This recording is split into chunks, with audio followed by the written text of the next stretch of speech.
Shalom, kembali lagi bersama kami di grup Wong LA, ada di LA untuk jadi berkat yang luar biasa. Satu kemurahan Tuhan kalau hari ini kita bisa memasuki kitab yang pertama dalam kitab Perjanjian Lama, di mana kita belajar dari kitab ini, karena kitab ini bernama Kitab Kejadian, di mana semuanya dijadikan Tuhan menjadi sesuatu yang indah, di mana asal mula pertama kali permulaan semua penciptaan Tuhan yang luar biasa dimulai dari kitab ini. Semua sudah tertulis dalam kitab ini untuk kita bisa tahu asal mulanya permulaan itu. Nah, penulis menuliskan bahwa permulaan yang utama dalam kitab ini adalah sesuatu yang hal yang luar biasa untuk menciptakan hari depan kita yang penuh dengan pengharapan, untuk menciptakan kita dalam segalanya dalam hidupan ini. Saya mengencourage setiap kita para pembaca, jangan pernah berhenti membaca firman Tuhan, karena inilah sumber dari segala sumber. Ketika kita mempelajari kitab by kitab, kita akan melihat kemurahan Tuhan yang besar dalam hidupan ini. Melalui channel ini, saya mengencourage terus, tetaplah membaca Alkitab setiap hari, karena Tuhan kita, Tuhan yang luar biasa baik. Tuhan Yesus memberkati. Kejadian pasal 11. Menara Babel. Adapun seluruh bumi satu bahasanya dan satu logatnya. Maka berangkatlah mereka ke sebelah timur dan menjumpai tanah datar di tanah Siniar. Lalu menetaplah mereka di sana. Mereka berkata seorang kepada yang lain, "Marilah kita membuat batu bata dan membakarnya baik-baik." Lalu bata itulah dipakai mereka sebagai batu dan tergala-gala sebagai tanah liat. Juga kata mereka, "Marilah kita dirikan bagi kita sebuah kota dengan sebuah menara yang puncaknya sampai ke langit. Dan marilah kita cari nama supaya kita jangan terserak ke seluruh bumi." Lalu turunlah Tuhan untuk melihat kota dan menara yang didirikan oleh anak-anak manusia itu.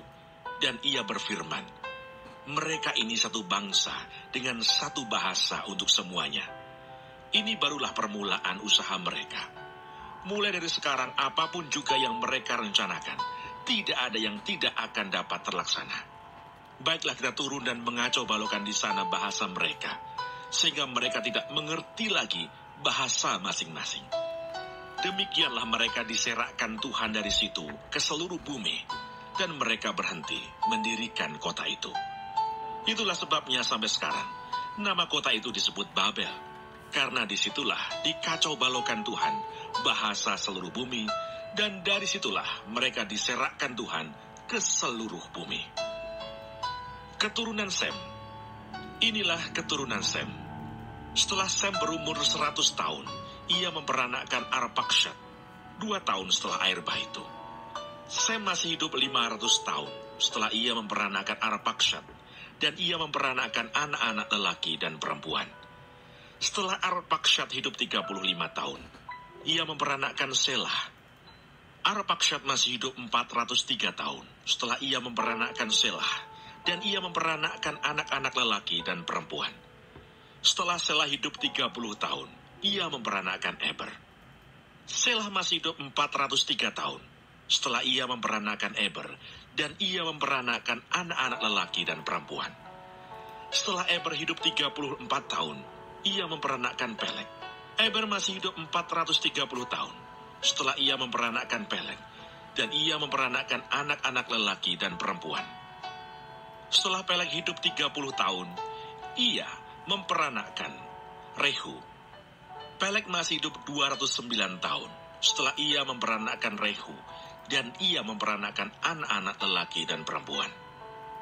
Setelah Rehu hidup 32 tahun, ia memperanakkan Seruh. Rehu masih hidup 207 tahun setelah ia memperanakkan Seruh, dan ia memperanakkan anak-anak lelaki dan perempuan. Setelah Seruh hidup 30 tahun, ia memperanakkan Nahor. Seruh masih hidup 200 tahun setelah ia memperanakkan Nahor, dan ia memperanakkan anak-anak lelaki dan perempuan. Setelah Nahor hidup 29 tahun, ia memperanakkan Terah. Nahor masih hidup 119 tahun setelah ia memperanakkan Terah, dan ia memperanakkan anak-anak lelaki dan perempuan. Setelah Terah hidup 70 tahun, ia memperanakkan Abram, Nahor, dan Haran. Daftar keturunan Terah. Inilah keturunan Terah. Terah memperanakkan Abram, Nahor, dan Haran memperanakkan Lot. Ketika Terah, ayahnya masih hidup, matilah Haran di negeri kelahirannya, di Ur Kasdim. Abram dan Nahor kedua-duanya kawin. Nama istri Abram ialah Sarai, dan nama istri Nahor ialah Milka, anak Haran, ayah Milka dan Yiska. Sarai itu mandul, tidak mempunyai anak. Lalu Terah membawa Abram, anaknya, serta cucunya Lot, yaitu anak Haran, dan Sarai, menantunya, istri Abram, anaknya. Ia berangkat bersama-sama dengan mereka dari Ur Kasdim untuk pergi ke tanah Kanaan. Lalu sampailah mereka ke Haran dan menetap di sana. Umur Terah ada 205 tahun. Lalu ia mati di Haran.